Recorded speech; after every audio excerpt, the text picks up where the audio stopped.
দেখো 63 একটা হচ্ছে ত্রিকোণমিতির অঙ্ক দেওয়া আছে, একটা ভ্যালু বের করতে হবে।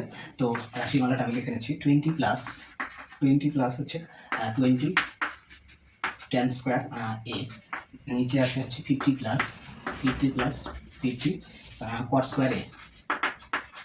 এইটা হচ্ছে ভ্যালু বের করতে হবে। তো আমরা হচ্ছে উপর থেকে যদি 20 কমন নিই, 20 কমন নিলে দেখো 1 প্লাস হচ্ছে tan স্কোয়ার এ, আর নিচে থেকে 50 যদি কমন নিই 1 প্লাস হচ্ছে cot স্কোয়ার এ।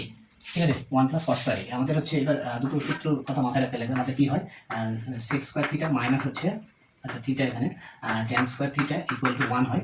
আর একটা হচ্ছে এখান থেকে তাহলে আমাদের কি হবে, তো 1টা যদি ওই tanটাকে যদি ওইদিকে নিয়ে যাই তাহলে কত হবে, এটার মান হচ্ছে আমাদের হয়ে যাবে sec স্কয়ার থিটা। ঠিক আছে, তাহলে এটা হচ্ছে 20 sec স্কয়ার, আচ্ছা থিটা না, এটা এ দেওয়া আছে, এ হবে, আর এটা এ। আর নিচের ক্ষেত্রে কি হবে, আমাদের আরেকটা সূত্র রয়েছে cos স্কয়ার থিটা মাইনাস হচ্ছে, আচ্ছা থিটাই লিখলাম এখানে, ইকুয়াল টু হচ্ছে 1।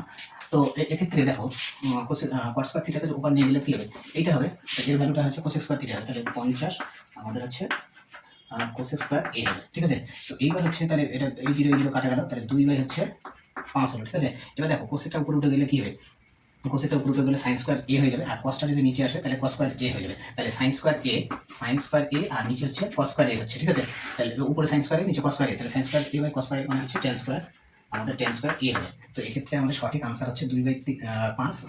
অপশন নাম্বার বি হচ্ছে আমাদের কারেক্ট আনসার। তো এটা একটু ইউনিক টাইপের ছিল, ইম্পর্টেন্ট, একটু দেখে দেখো।